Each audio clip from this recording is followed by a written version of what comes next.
we'll see what it says.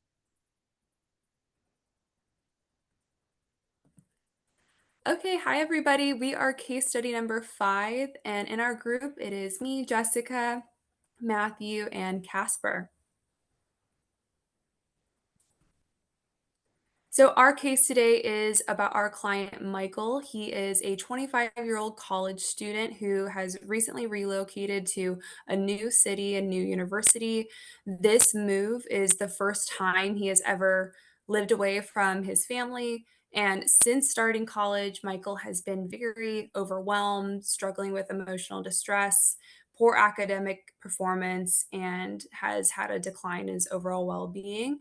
He's failed some of his classes, and previously, before the move, he's had a very active social life, and he's been isolating quite a bit in this new environment. So, our case is just to look into what's going on with that. So, some additional information about Michael. Like we said, he is a brand new student. He has recently transferred to a new university. He's pursuing a degree in computer science. Um, the location move was a significant thing that we noticed in the case study. And some background on his family, they were very close knit. And this is the very first time that he has lived away from home, which raised a flag to us that it is a significant stressor. So some symptoms that we took note from this case was Michael's overwhelming anxiety he was experiencing, homesickness, social isolation, fatigue, loss of appetite, disrupted sleep, and difficulty concentrating. So you see both mental, emotional, and physical symptoms showing up here with this case. So, with this information and symptoms, we have diagnosed Michael with adjustment disorder with a mix of anxiety and depressed mood.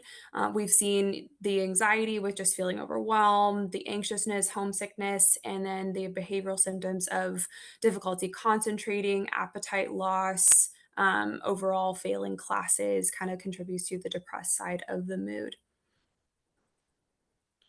So, some additional information supporting this criteria, like we said, Michael is experiencing both emotional and behavioral symptoms. He's having the overwhelm, anxiousness, difficulty concentration, and this is all in response to an identifiable stressor of him moving.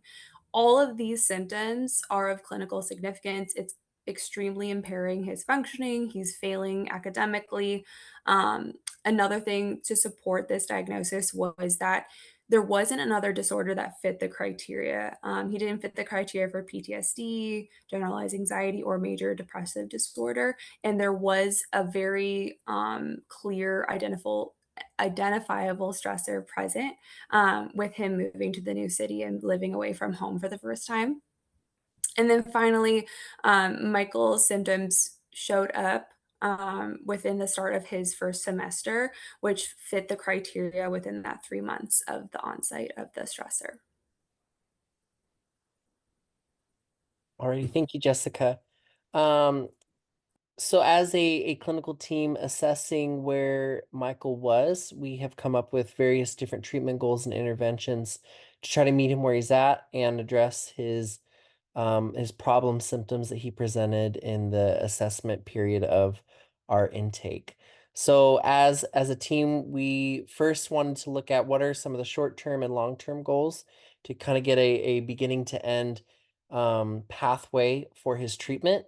Some of the short-term goals is just to improve symptoms like sleep patterns, appetite, and anxiety, to increase social engagement and connection with peers, and enhance concentration and academic performance. And these short-term goals we're gonna expound on them in the next slide, kind of with the actual treatment plan. But some of the long-term goals that we don't want to lose sight of is to achieve emotional stability, resilience, and improve overall quality of life, develop coping strategies for managing academic social pressures, and to build a support network within the university community. So, the treatment goals. So, improve academic performance and concentration. So, Michael's primary role as a college student involves academic success, which is currently at risk due to his emotional distress and difficulty adjusting. So by improving his academic performance, it's essential for his overall well-being and future career aspirations. Enhancing this concentration and ability to complete assignments on time, it will help him feel more in control and competent, reducing feelings of failure and stress, which he shared about. And then the second one is to reduce emotional distress and physical symptoms. Some of those are the feelings of anxiety, the homesickness, feeling overwhelmed, and sleep issues. His emotional distress is significantly impacting his daily functions and his quality of life. So, addressing these symptoms is crucial for his mental health. Reducing anxiety and homesickness, those types of symptoms, will help him cope better with a new environment. Improving his sleep patterns also is super essential, as a poor sleep can exacerbate his emotional and cognitive difficulties, making it harder for him to function. And effectively, it can get in the way of his academic and social life. And lastly, we wanted to increase his social engagement and support. Um, so some of the reasoning is social support is critical factor in emotional well-being and adjustment to new environments. Michael's feelings of loneliness and isolation are contributing to his distress. Like he shared about his family, he's super tight-knit with them. By increasing his social engagement and forming meaningful connections, Michael can build a support network that provides emotional comfort and practical assistance. Participating in social activities can also enhance his sense of belonging and reduce feelings of homesickness again.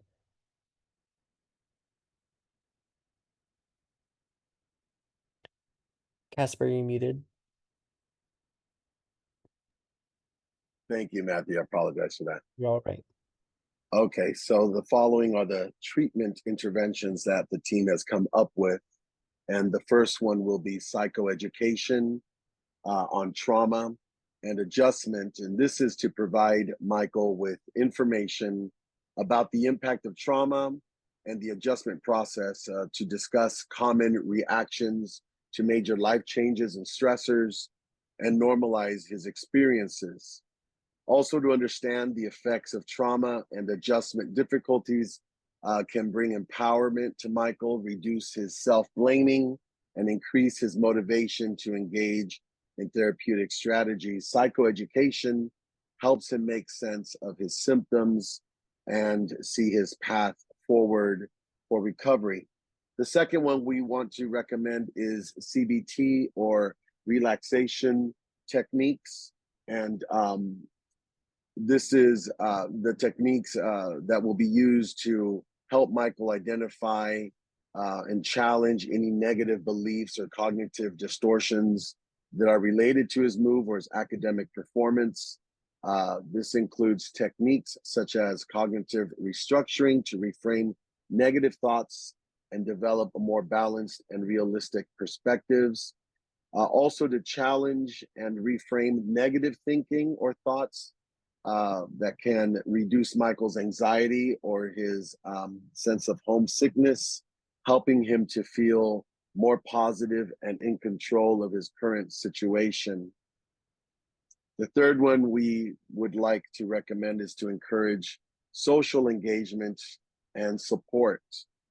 Social skills training and peer support groups would be recommended to provide Michael with the social skills training to engage his ability to connect with peers and fellow students. This includes practicing conversation starters, active listening, and assertiveness. This is to encourage him to join peer support groups on campus clubs that are related to his interests so that he can make better connections with others. Improving his social skills and engaging in peer support groups will help Michael feel less isolated, less lonely, and more connected, hopefully reducing feelings of loneliness and enhancing his social support networks as he connects with other students, which is crucial for his emotional well-being.